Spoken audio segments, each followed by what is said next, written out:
प्यारे विद्यार्थियों नमस्कार। स्वागत है आप सभी का आपके अपने YouTube channel RP study favour में। तो जो भी विद्यार्थी बीएसटीसी परीक्षा 2023 की तैयारी कर रहे दोस्तों, बीएसटीसी परीक्षा 2023 की तैयारी करने वाले सभी साथियों के लिए क्लास इंपॉर्टेंट रहने वाली है। क्लास को पूरा देखना है और लास्ट में दोस्तों कमेंट कीजिए कितने आपके सही होते हैं।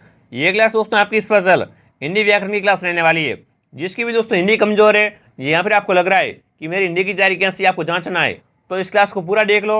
आपको जो अगस्त में पेपर होने वाला है दोस्तों, इसमें हिंदी के क्वेश्चन ऐसे आने वाले, इसी लेवल के आपके दोस्तों पेपर में क्वेश्चन आने वाले हैं। तो क्लास को पूरा देखना है और दोस्तों लास्ट में कमेंट कीजिए कितने आपके सही होते हैं।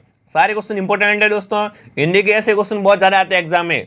तो चलिए शुभारंभ करते हैं आज की क्लास का। पहला प्रश्न आपके सामने, ध्वनि के लिखित रूप को कहते हैं। दोस्तों ध्वनि के लिखित रूप को क्या कहते हैं? वर्णमाला, वर्ण, लिपि या कोई नहीं? फटाफट कमेंट कीजिए। ध्वनि के लिखित रूप को क्या कहते हैं दोस्तों? वर्ण कहा जाता है। बी ऑप्शन आपका राइट है। जो भी विद्यार्थी ऑप्शन बी कमेंट करा वेरी गुड।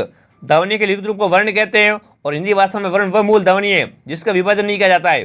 तो बी ऑप्शन आपका हो जाएगा राइट। काफी इंपोर्टेंट सवाल है। अगला प्रश्न आपके सामने, वर्ण के कितने भेद होते हैं? दोस्तों कमेंट कीजिए वर्ण के कितने भेद होते हैं? 3, 2, 1 या 4? वर्ण के भेद कितने होते हैं? वर्ण कितने प्रकार के होते हैं दोस्तों? तो वर्ण दोस्तों 2 प्रकार के होते हैं, ठीक है ना? स्वर व व्यंजन। वर्ण दोस्तों कितने प्रकार के होते हैं? स्वर व व्यंजन। बी ऑप्शन आपका राइट है। जो भी विद्यार्थी ऑप्शन बी कमेंट करा वेरी गुड। काफी इंपोर्टेंट सवाल है।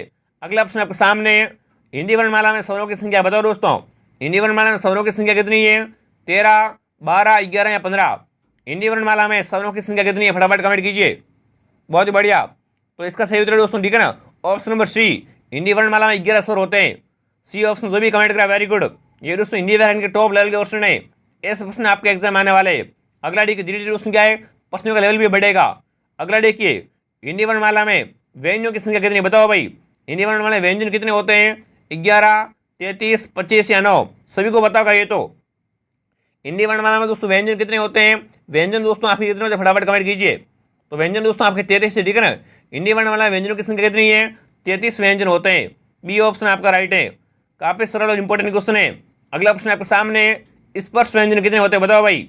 स्पर्श व्यंजन कितने होते हैं? 25, 4, 11 या 9?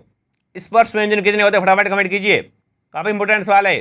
तो स्पर्श व्यंजन दोस्तों 25 होते हैं, ठीक है ना? 25 स्पर्श व्यंजन होते हैं। ए ऑप्शन आपका राइट है। आप सभी विद्यार्थी कमेंट करेंगे, साथ में काउंट करेंगे कितने आपके सही होते हैं। आप देखो समास से दोस्तों आपके एग्जाम में काफी सारे क्वेश्चन आने वाले हैं। तो देखिए, महात्मा में कौन सा समास है बताओ दोस्तों। महात्मा में कौन सा समास है? कर्मधारय समास, अव्ययभाव समास, तत्पुरुष या द्विगु समास? महात्मा शब्द में कौन सा समास है? तो यहाँ पर देखो, पहले समास को क्या करना, विग्रह करना है। मान है जो आत्मा, यानी दोस्तों यहाँ पर कौन सा समास है? कर्मधारय समास, ठीक है ना? मान है जो आत्मा। ए ऑप्शन आपका राइट है। महात्मा शब्द में कर्मधारय समास है। अगला प्रश्न आपके सामने आज को देखिए, चंद्रमुख में समास है बताओ भाई। चंद्रमुख में समास कौन सा है?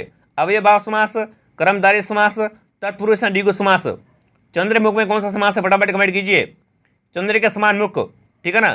चंद्र के समान मुख, तो कौन सा समास है इसमें? कर्मधारय समास। बी ऑप्शन जो भी कमेंट करा, बी ऑप्शन आपका राइट है। समास से आपके एग्जाम में दोस्तों 2 क्वेश्चन आएंगे। अगला देखिए, श्वेतांबर में कौन सा समास है बताओ भाई। श्वेतांबर में कौन सा समास है? अव्ययभाव समास, द्विगु समास, कर्मधारय या तत्पुरुष समास? श्वेतांबर में कौन सा समास है? फटाफट कमेंट कीजिए। श्वेतांबर, श्वेत है जो अंबर, कर्मधारय समास, ठीक है ना? सी ऑप्शन आपका राइट है। श्वेतांबर में कर्मधारय समास है।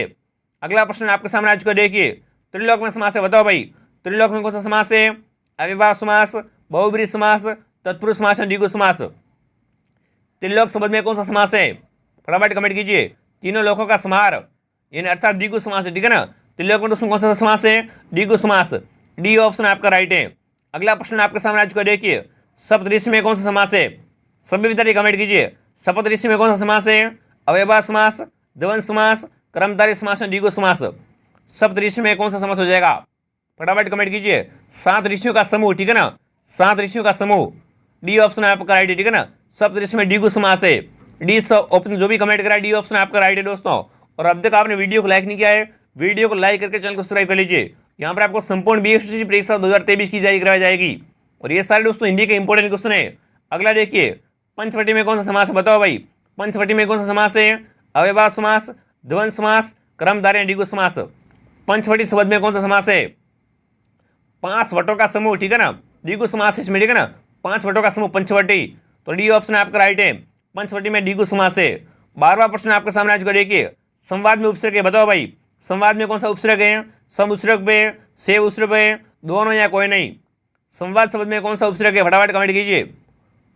संवाद में, तो संवाद में दोस्तों कौन सा उपसर्ग है, सम उपसर्ग पे, ठीक है ना, सम उपसर्ग है, ये ऑप्शन आपका राइट है। उपसर्ग दोस्तों आगे लगते हैं, प्रत्यय पीछे लगते हैं, ये भी आपको साथ में याद रखना है। अगला प्रश्न आपके सामने आज को देखिए, अबोधय में उपसर्ग है दोस्तों, अबोधय शब्द में कौन सा उपसर्ग है, अभ्यु, अभी और या सभी, फटाफट कमेंट कीजिए। अबोधय शब्द में कौन सा उपसर्ग है, आपके प्रत्यय और उपसर्ग दोस्तों क्या इंपोर्टेंट रहने वाले हैं, और समाज भी आपके एग्जाम आएंगे, तो हिंदी व्याकरण आपको दोस्तों क्या है पूरी पूरी कंप्लीट कर देनी है। फटाफट कमेंट कीजिए, अबोधय में कौन सा उपसर्ग है। तो यहाँ पर जो भी विद्यार्थी ऑप्शन बी कमेंट करा अभी बता रहा है, ठीक है ना, अबोधय में अभी उपसर्ग है, बी जो भी कमेंट करा बी ऑप्शन आपका राइट है। अगला प्रश्न आपके सामने देखिए, किस शब्द में कु उपसर्ग नहीं है, बताओ भाई, इनमें से कौन से शब्द में कु उपसर्ग नहीं है, कुमारक, कुसान, कुपात्र या कलयुग, बताओ किसमें दोस्तों कु उपसर्ग नहीं है, फटाफट कमेंट कीजिए। बिल्कुल दोस्तों देखिए, कुमारक में कु उपसर्ग है, ठीक है, कुशासन में भी दोस्तों क्या है कु उपसर्ग है, और कुपात्र में भी उपसर्ग है। पर देखो दोस्तों कलयुग में, ठीक है ना, कलयुग में कु उपसर्ग नहीं है, तो डी ऑप्शन जो भी कमेंट करा डी ऑप्शन आपका बिल्कुल राइट है, बहुत बढ़िया। कलयुग में दोस्तों क्या है कु उपसर्ग नहीं है। अगला प्रश्न आपके सामने, उपन्यास शब्द में उपसर्ग है, बताओ दोस्तों उपन्यास शब्द में कौन सा उपसर्ग है, उप है, नी है, दोनों है या ऊ है, फटाफट कमेंट कीजिए।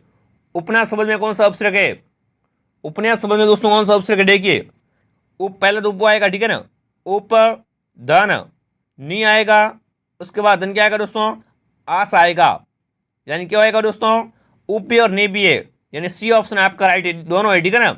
उपन्यास में कौन सा उपसर्ग है, उप और नी दोनों है, तो सी ऑप्शन जो भी कमेंट करा सी ऑप्शन आपका राइट है। 16वां प्रश्न आपके सामने आज को देखिए, आर प्रत्यय से बना है, बताओ भाई आर प्रत्यय से कौन बना है, सुनार, लुहार, कुंभार, ये सभी।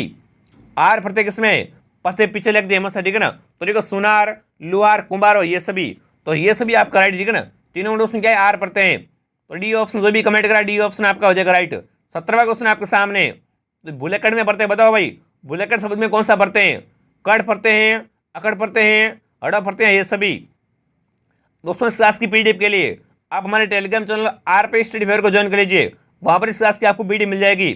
और कमेंट कीजिए बुलेकड़ में कौन सा पढ़ते हैं, फटाफट कमेंट कीजिए बुलेकड़ शब्द में कौन सा पढ़ते हैं दोस्तों, या बताने की कोशिश कीजिए। तो देखो दोस्तों बुलेकड़ में कौन सा पढ़ते हैं, अखड़ पढ़ते हैं, ठीक है ना, अन्य उदाहरण कैसे जैसे घुमा खड़े, ठीक है ना, पिए खड़े, इसमें दोस्तों क्या है अकड़ पढ़ते हैं, तो बी ऑप्शन आपका हो जाएगा राइट, बुलेकड़ शब्द में अकड़ पढ़ते हैं। अगला प्रश्न आपके सामने है, आटा प्रत्यय से बना, बताओ भाई आटा प्रत्यय से कौन सा शब्द बना है, सन्नाटा, खर्राटा, फर्राटा या ये सभी, बताओ आटा प्रत्यय से बना है। आटा प्रत्यय किसमें, देखिए सन्नाटा बिल्कुल आटा प्रत्यय है, खराटा में भी है और फराटा में भी है, यानी डी ऑप्शन आपका राइट है, ये सभी, ठीक है ना, तीनों शब्दों में दोस्तों क्या है आटा प्रत्यय है, तो डी जो भी कमेंट करा यहाँ पर डी ऑप्शन आपका बिल्कुल राइट है, बहुत बढ़िया दोस्तों। चलिए आगे बढ़ लेते हैं, अगला प्रश्न आपके सामने आज को देखिए, तेजस्वी शब्द में पढ़ते हैं, बताओ तेजस्वी में कौन सा पढ़ते हैं, सभी पढ़ते हैं, वी है, जस्वी है, ये सभी तेजस्वी शब्द में पढ़ते हैं। हर जगह यहाँ पर दोस्तों आपको सभी राइट नहीं करना है, ठीक है, ध्यान रखना। तेजस्वी शब्द में कौन सा पढ़ते हैं, तो देखो दोस्तों तेजस्वी में कौन सा पढ़ते हैं, वी पढ़ते हैं, ठीक है ना, वी पढ़ते हैं। अन्य उदाहरण देख लीजिए, उदरश्री है, मेघधावी है, इसमें दोस्तों क्या है वी पढ़ते हैं, तो बी ऑप्शन जो भी कमेंट करा बी ऑप्शन आपका राइट है। 20वां क्वेश्चन आपके सामने, इंद्रियों को जीतने वाला के लिए एक शब्द है, बताओ भाई जो दोस्तों क्या है इंद्रियों को जीत सकता हो उसके लिए एक शब्द क्या है, इंद्रिय, जितेंद्रिय, जिज्ञासा है, जिज्ञासा, फटाफट कमेंट कीजिए, काफी इंपोर्टेंट सवाल है। इंद्रियों को जीतने वाला के लिए एक शब्द क्या है, एक शब्द आपके सामने, ठीक है ना, तो इंद्रियों को जीतने वाला क्या कहलाता है दोस्तों, जितेंद्रिय कहलाता है, बी ऑप्शन आपका राइट है। दोस्तों अभी तक आपने वीडियो को लाइक नहीं किया है, वीडियो को लाइक करके चैनल को सब्सक्राइब कर लीजिए, यहाँ पर आपको संपूर्ण तैयारी न्यूज़ करवाई जाएगी, ठीक है ना, सारे इंपोर्टेंट क्वेश्चन करवाए जाएंगे, डेली क्लास से आपको देखनी है। अगला प्रश्न आपको सामने, जिसमें जाना या समझना कठिन है उसके लिए एक शब्द है, बताओ दोस्तों जिसमें जाना या समझना क्या है और दोस्तों कठिन है उसके लिए एक शब्द क्या है, दुर्गम, सुगम, अगम्य या दोस्तों अतिवृष्टि, फटाफट कमेंट कीजिए। जिसमें जाना या समझना कठिन है वो दोस्तों क्या कहलाता है, दुर्गम कहलाता है, ए ऑप्शन आपका राइट है। ये रास्ता कैसा दोस्तों, दुर्गम रास्ता है, न तो पर को समझ जाएगा न उसमें जा सकते हैं, तो क्या हो जाएगा दोस्तों, दुर्गम हो जाएगा, ए ऑप्शन आपका हो जाएगा राइट। 22वां क्वेश्चन आपके सामने, यद्यपि का संधि विच्छेद, बताओ दोस्तों यद्यपि का संधि विच्छेद क्या है, यदनपि, यदनपि, यदनपि या दोस्तों यदिदनति, फटाफट कमेंट कीजिए। यद्यपि शब्द का संधि विच्छेद क्या होगा, फटाफट कमेंट कीजिए, बहुत बढ़िया। यहाँ पर देखो दोस्तों अगर संधि पूछ लेना तो सब संधि है, और इसका संधि विच्छेद क्या होगा दोस्तों, यदनपि, यद्यपि, बी ऑप्शन आपका राइट है, इसमें सवर संधि है, तो बी ऑप्शन जो भी कमेंट करा वेरी गुड। अगला प्रश्न आपके सामने देखिए, अंबुज और अंबुज शब्द का सही युग्म अर्थ है। अब देखो दोस्तों ऐसे क्वेश्चन आपके एग्जाम में 2 आने वाले हैं, ऐसे क्वेश्चन को आपको उत्तर कैसे बताना है, देखो 2 शब्द आपके सामने, अंबुज अम्बुद, तो इस अंबुज का अर्थ क्या होता है? कमल, बादल, बादल जल, जल कमल या पृथ्वी बादल। बताओ यहाँ पर दोस्तों क्रम के अनुसार आपको बताना है, सही अर्थ बताना है, ठीक है ना। तो देखो दोस्तों, अंबुज का अर्थ क्या होता है? कमल होता है, ठीक है ना। और दोस्तों इस अंबुज का अर्थ क्या होता है? बादल होता है। तो ये ऑप्शन आपका राइट है। जो भी विद्यार्थी ऑप्शन है कमेंट करा, वेरी गुड, बहुत ही बढ़िया। ऐसा क्वेश्चन आपका एग्जाम आएगा, 3 नंबर आपके पक्के। अगला प्रश्न आपके सामने, अभिराम अविराम शब्द का युग्म का सही भेद है, बताओ भाई। यहाँ पर अभिराम है और अविराम है, इन दोस्तों शब्द युग्म का सही भेद क्या है? सुंदर लगातार, लगातार सुंदर, स्वस्थ लगातार है, ये सभी। देखो दोस्तों, अभिराम का मतलब क्या होता है दोस्तों? अभिराम का दोस्तों मतलब क्या हो जाएगा? सुंदर, ठीक है ना। अभिराम का मतलब होता है सुंदर, और अभिराम का मतलब क्या होता है दोस्तों? लगातार। तो ये ऑप्शन आपका राइट है।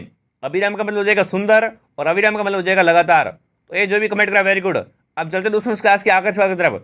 ये इस क्लास का दोस्तों आखिरी सवाल रहने वाला, फटाफट कमेंट कीजिए। देखिए, जलज व जलद शब्द का सही भेद है, बताओ भाई। यहाँ पर 2 शब्द आपके सामने, एक तो जलज है और एक जलद है। तो देखिए, कमल बादल, सुंदर कमल, समुद्र पृथ्वी या बादल संसार। जलज व जलद का दोस्तों सही अर्थ भेद क्या हो जाएगा? फटाफट कमेंट कीजिए। तो इसका सही उत्तर क्या जाएगा दोस्तों? Option number A. जलज का मतलब क्या होता है? कमल होता है, और जलद का मतलब क्या होता है? बादल होता है। तो ये जो भी कमेंट करा, वेरी गुड, ये ऑप्शन आपका राइट है। आपका एग्जाम में दोस्तों हिंदी के ऐसे क्वेश्चन आने वाले हैं, तो ये सारे क्वेश्चन इंपॉर्टेंट है, इसी लेवल के आपके एग्जाम में क्वेश्चन आने वाले हैं। तो दोस्तों ऐसे आपको तैयारी करते रहना है। और दोस्तों चैनल पर डेली वीडियो आता है, डेली आपको जो भी वीडियो आती है देखते रहना है दोस्तों। आपको हमारे साथ जुड़े रहना है। आपकी तैयारी कैसे आप कमेंट करें दोस्तों। अब आपको यहाँ पर मैंने 25 इंपॉर्टेंट क्वेश्चन करवाए, अगर आपके 20 प्रश्न राइट हुई तो आपकी तैयारी शानदार है, ठीक है ना। आप सभी कमेंट कीजिए, सारे क्वेश्चन इंपॉर्टेंट है। और इस क्लास की पीडीएफ के लिए आप हमारे Telegram channel RP study fair को ज्वाइन कर लीजिए, वहाँ पर इस क्लास की आपको पीडीएफ मिल जाएगी। चलिए विद्यार्थियों, मिलते हैं अगले वीडियो में। जय हिंद, जय भारत।